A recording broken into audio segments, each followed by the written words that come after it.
السلام علیکم، میں ہوں رضوان اشرف۔ اسرائیل نے قطر کے اوپر جو حملہ کیا ہے اس کے بعد عرب ممالک کے اندر ایک ہلچل پیدا ہو چکی ہے۔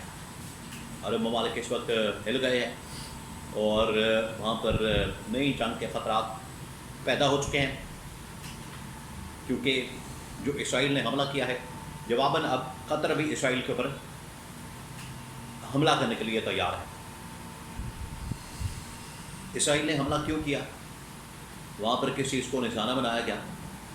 کون وہاں پر ہائی ویلیو ٹارگٹ تھا جس کو ٹارگٹ کیا گیا، نشانہ بنایا گیا؟ اس کے بعد عرب ممالک کے لیے ایک ایسے خطرے کی گھنٹی بج گئی ہے کہ اسرائیل جب چاہے جہاں چاہے جس بھی ملک کے اوپر چاہے وہ حملہ کر سکتا ہے، اور اسرائیل نے کوئی ملک نہیں چھوڑا۔ آپ دیکھ لیں اس کے ارد گرد کے جتنے ممالک ہیں، اس کے اندر شام ہے، یمن ہے، لیبیا ہے، عراق ہے، لبنان ہے، ایران ہے، اور اب یہ اس طرف جا رہا ہے عرب ممالک کی طرف۔ اس میں قطر، بعد میں یہ یو اے ای وغیرہ بھی نہیں بچیں گے، you a E, Saudi Arab, Qatar, Kuwait, Oman. تو ان کو اب فکر پڑ گئی ہے کہ اسرائیل جو حملے کرتا ہے، اسرائیل کی جانب سے جو ایک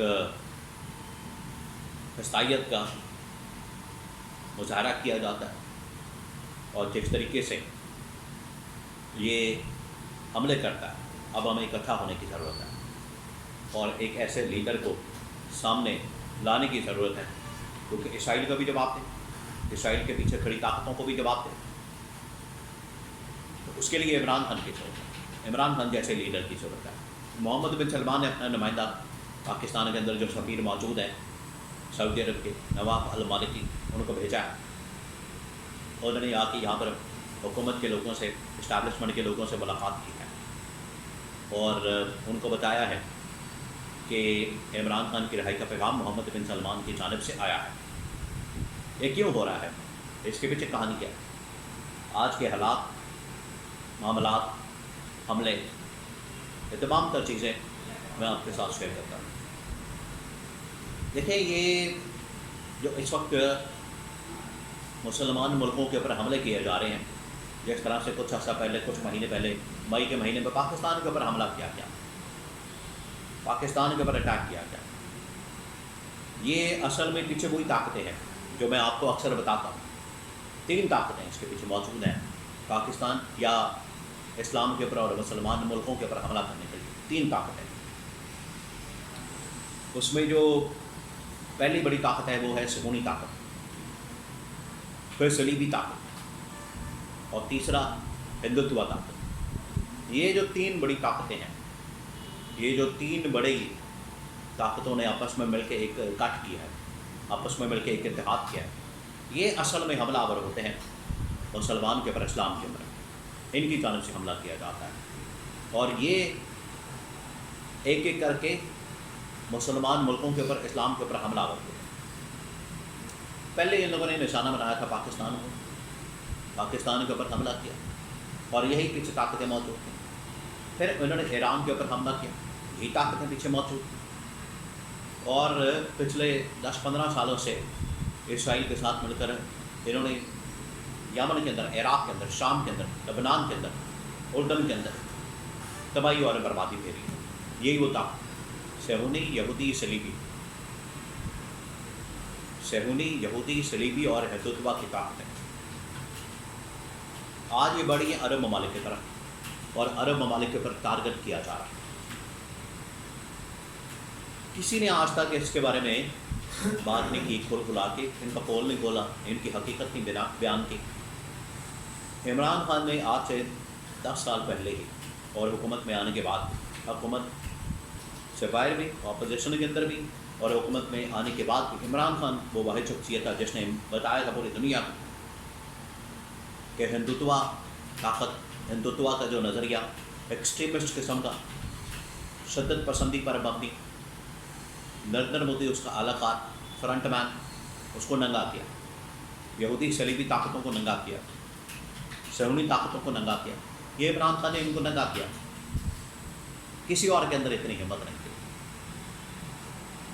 آج یہ جو اسرائیل نے قطر کے اوپر حملہ کیا، اسرائیل نے بہانہ کیا ہے کہ وہاں پر اصل میں جو حماس کے لوگ موجود تھے، وہاں پر حماس کے رہنما موجود تھے، ان کی ملاقاتیں ہو رہی تھیں، ان کو نشانہ بنایا گیا۔ دو چیزیں ہیں اب اس کے پیچھے، ایک تو یہ کہ واقعی میں وہاں پر یہ جو حماس کے لوگ موجود تھے ان کو فیسیلیٹیٹ کیا گیا، قطر نے فیسیلیٹیٹ کیا، اور قطر نے غداری کر دی، اور قطر کے پاس انفارمیشن پہنچ گئی تھی کہ اسرائیل اور امریکہ آن بورڈ ہے، آپ کے اوپر حملہ ہونے جا رہا ہے، حماس کو ٹارگٹ کرنا ہے، اور اس میں قطر شامل تھا۔ ایک تو یہ ایلیمنٹ ہے، فیکٹر ہے، پہلو ہے کہ قطر کو پتہ تھا اور قطر نے غداری کی۔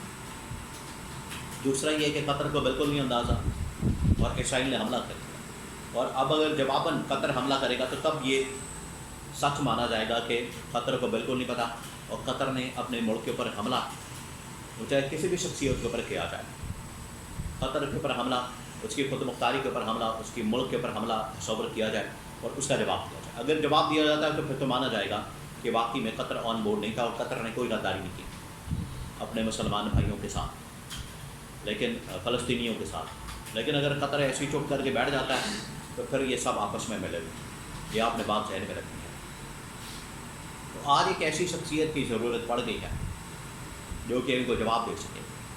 اگر عرب ممالک کے اندر بھی ان کے اتحادی، ان کے لوگ، ان کے ساتھ بیٹھنے والے، مغمغہ کرنے والے، ان کے ساتھ مل کر چلنے والے، ان کے ساتھ مل کر مسلمان ملکوں کے اوپر حملہ کرنے والے موجود ہیں، ان کو بھی بے نقاب کرنے کی ضرورت ہے۔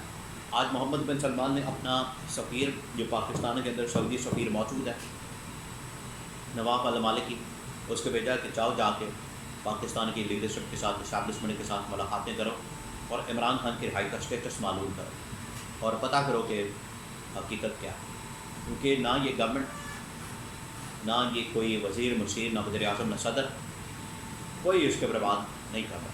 ان کے اندر اتنی جرأت نہیں، جرأت بھی نہیں، سمجھ بوجھ بھی نہیں، یہ دونوں چیزیں ہیں۔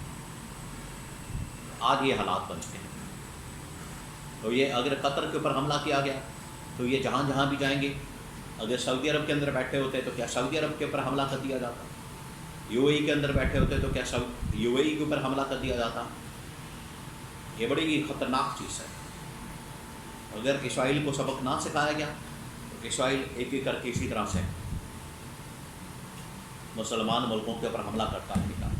اور آپ دیکھیں سال میں پچھلے 6 مہینے میں کن کن مسلمان ملکوں کے اوپر حملہ کیا گیا، پاکستان کے اوپر، ایران کے اوپر، شام، عراق، لبنان، اردن، لیبیا، یمن، اب قطر، تو اگلا نمبر کسی کا بھی لگ سکتا ہے۔ اس وجہ سے عمران خان کی طرح ان کو دو ٹوک موقف اپناتے ہوئے جواب دینے کی ضرورت ہے۔